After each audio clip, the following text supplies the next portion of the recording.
Welcome to Paripurna Daily Current Affairs discussion.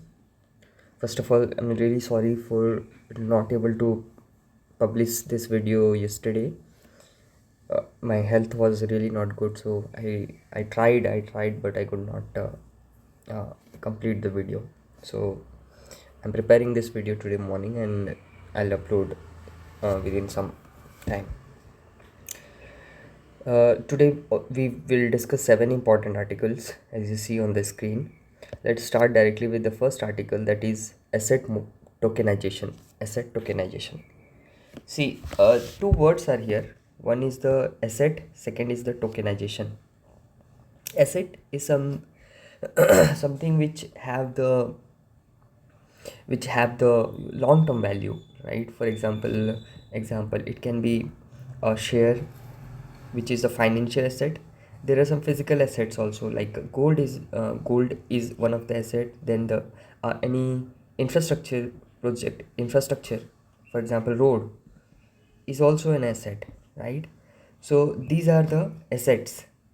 When we convert this in the form of a token, then we can call it as tokenization. Asset tokenization. Now what is this token? Token means, suppose you have some property, let's say land. Now you want to sell it. Now the current mechanism of selling this land is what? Those land documents and that property has to be hand over to the other person. Let's say this land is converted in the form of a token. Now what happens? Now what will happen, that only this token will be used for the trading, right? So from here, what you will understand, for example, here you see the process of tokenization, asset tokenization. See here, various assets are there, like car, building, and other thing. First, ownership verification is done. Then this ownership is transferred to blockchain enabled platform. Okay, that this assets are transferred to blockchain. What is blockchain? We have already discussed. This is the decentralized platform where different nodes will be there, and these nodes are connected with each other. So that is the cryptographic system of data management. Then the asset valuation is finalized. What will be the value of this asset will be finalized, and after finalizing the value, token is generated. So one thing we have to remember here is that the blockchain technology takes into picture. Okay, so this is the first thing, like asset tokenization.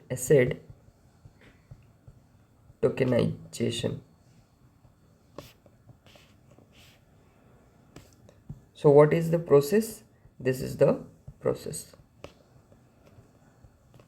Okay, now if we do this, what will be the significance? What will be the benefit? That is the major question, right? So the benefits are numerous here. One benefit is that there are multiple benefits. One benefit is that it will enhance the liquidity. Liquidity of what? Liquidity of asset. Because now the asset sell and purchase will be easier, so it will be more liquid. Then there will be enhanced transparency, because in blockchain, those people who are involved in the blockchain will be able to see the transaction, and the misleading transaction will be less. Then third is the more global accessibility. That is, it would be more accessible globally, because now the trade can be done on the blockchain platform across the world. It will bring the operational efficiency,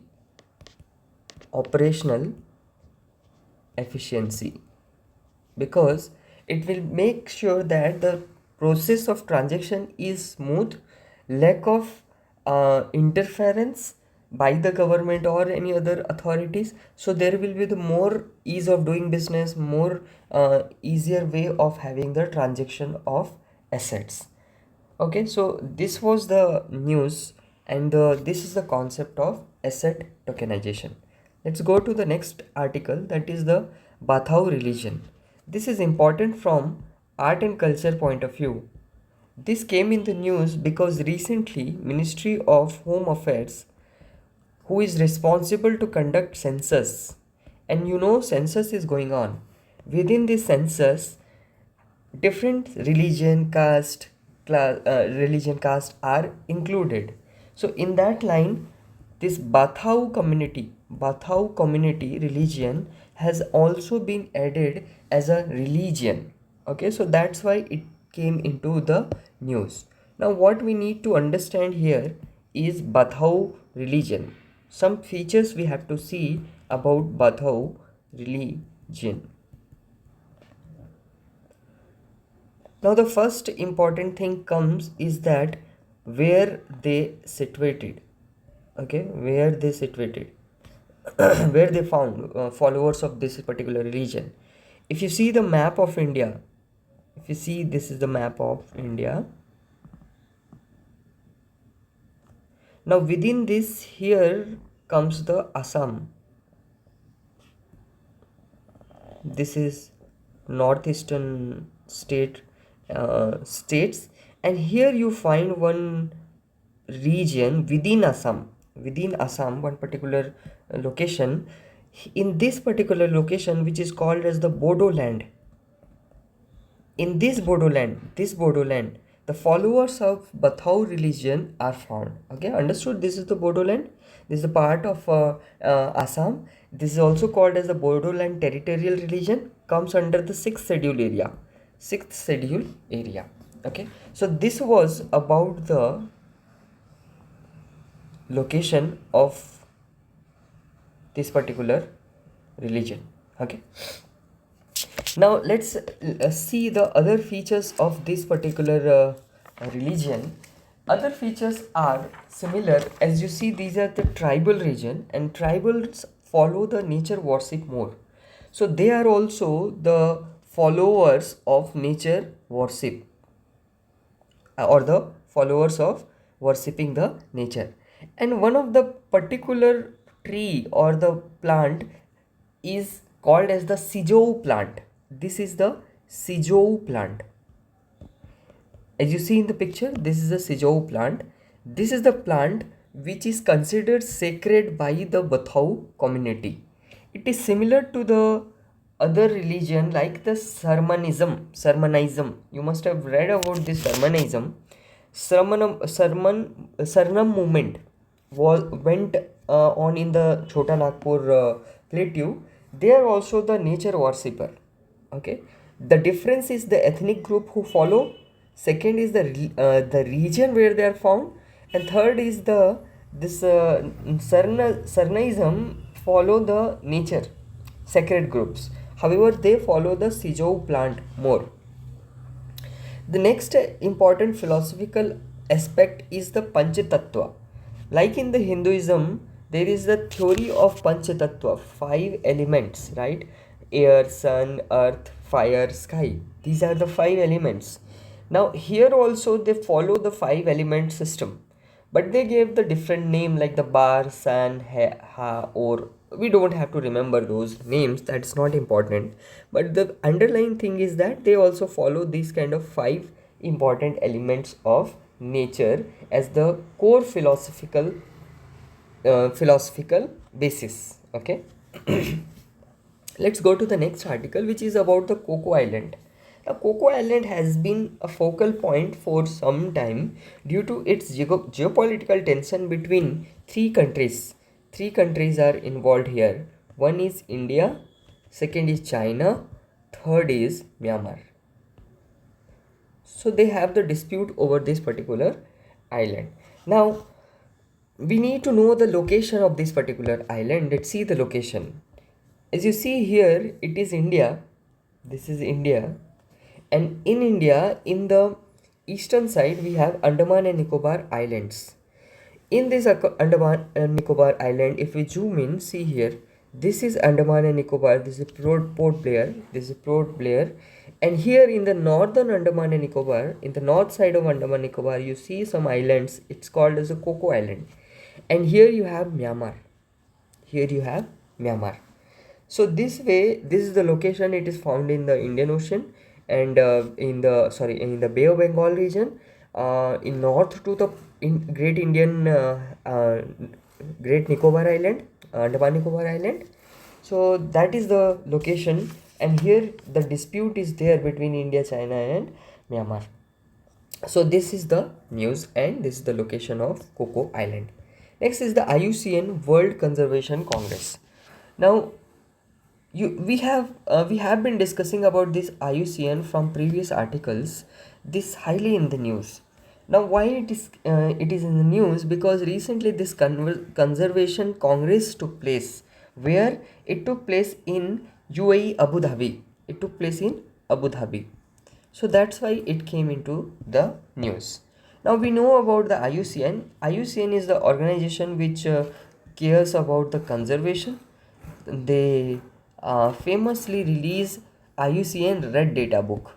Red Data Book. This enlists the endangered and categorize the different species in different categories based on their threat level. Now in the present IUCN, that World Conservation Congress, there has been some decisions. Like one is the some decisions. Out of that, one is the IUCN World Heritage Outlook. World Heritage Outlook 2025 has been released. Now here question can be, World Heritage Outlook 2025 released by which particular organization? So the answer is IUCN. Okay, so this is the news. The second news is that Zimbabwe was not the part of this organization, so Zimbabwe was reinstated as a member. Now these small details are not that important. I don't think that UPSC is going to ask like whether which country was inducted back. Third thing is that the new commission has been set up. Not new setup, but we can say the rename. Earlier there was Climate Crisis Commission. This commission has been renamed as Climate Action Commission. So that is the change we have made. Again, not very significant to remember. Next important article is INS Vikrant. You must have heard about INS Vikrant. This particular news came into the picture because of the Honorable Prime Minister celebrated Diwali with the Navy on INS Vikrant. That is the news. Now UPSC asked the details of the some weapons also. Earlier they have asked details of S-400. So that's why this covering them becomes important. Now let's cover about the INS Vikrant.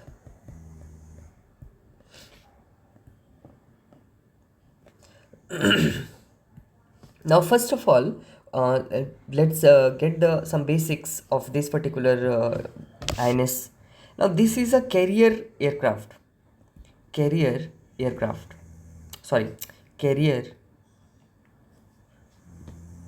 in a naval carrier ship.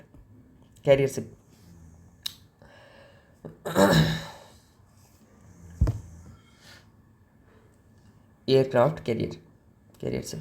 Why it is called a carrier ship? Because it can carry the aircrafts. Different aircrafts can carry. You see that it's a huge.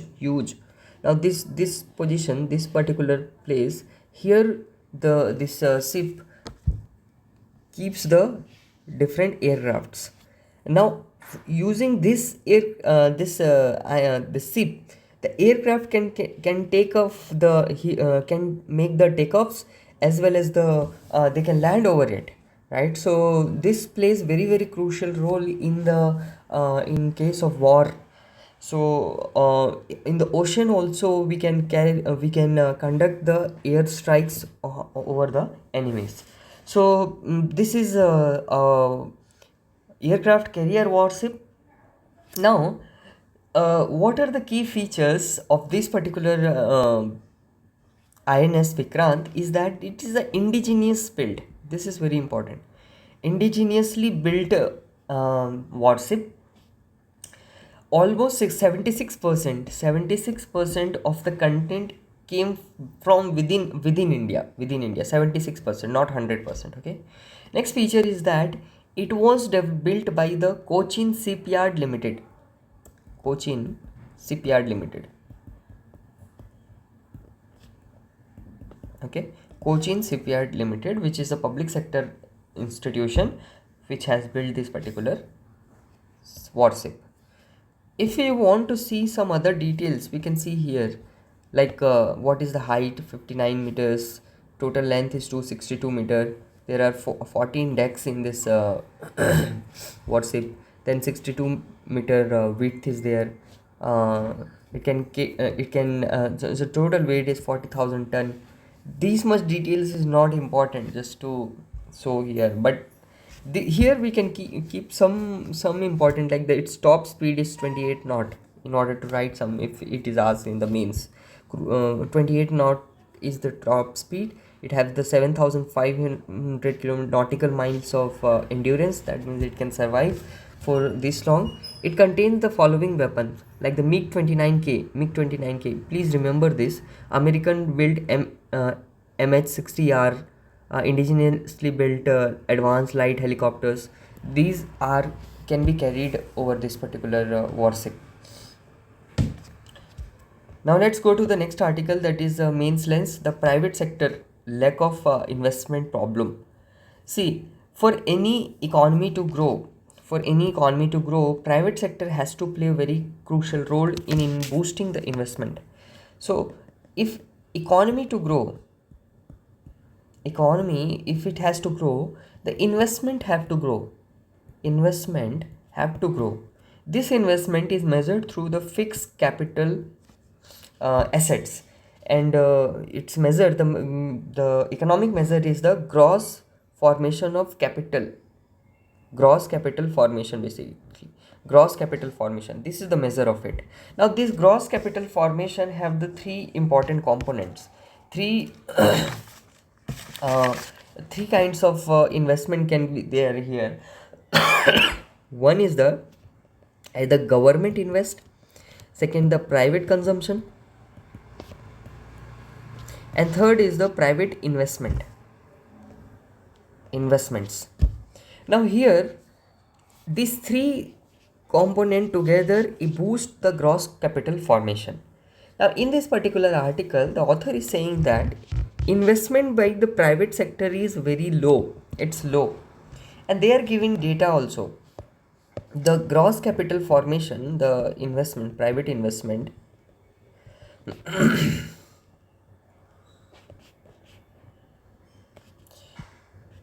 if you see the data, the status, as per the article, it says that it is declining. It's declining, and in 2000, around 2008, this was almost around 35%, but now it's below 30%. It's around 29%.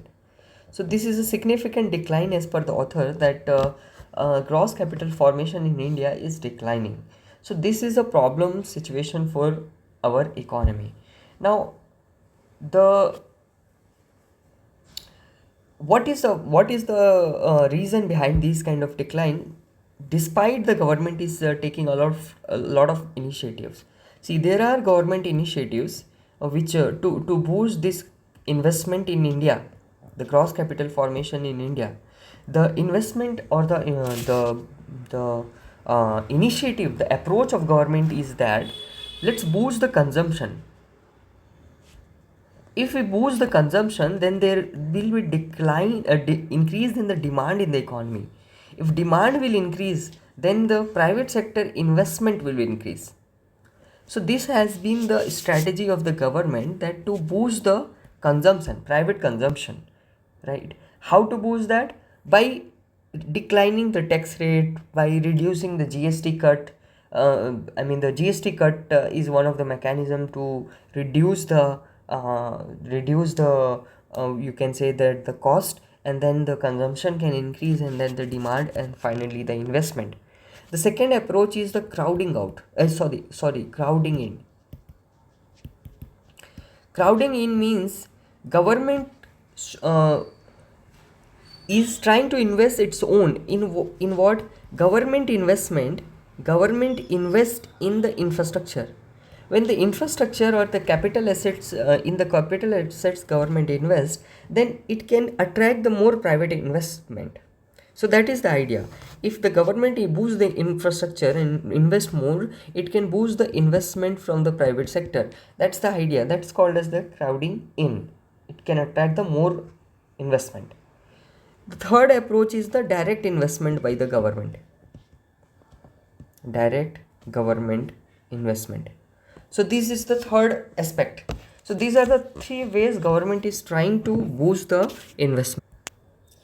But despite these kind of initiatives, the private sector investment has been very low compared to the previous data. Okay, so that is the issue, and hence the author suggests the way forward is that the government needs to focus more on the private sector. If we focus only on the government sector, or the more relied on the government sector, it will not lead to the long term economic growth of India. If we want the economic growth, then and as well as the tackle the challenge of unemployment inequality, then the private sector, boosting the private sector would be very important. Private investment boost is required in order to move towards what? Viksit Bharat. Okay, so this was the today's article. We had discussed 6 important articles today. Thank you so much for today's discussion.